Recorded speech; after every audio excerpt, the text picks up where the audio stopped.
Hey guys, Jenny here from WTI. Today what I want to just quickly look at with you is this amazing book on horses. It's called The Wonder of Horses. Now if you have any horse lovers in your house like I do, this is the perfect book to grab for.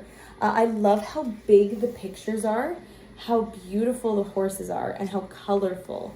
I love the different sentences and the different word bubbles in the book. It's easy to read. It's not long sentences, which is great.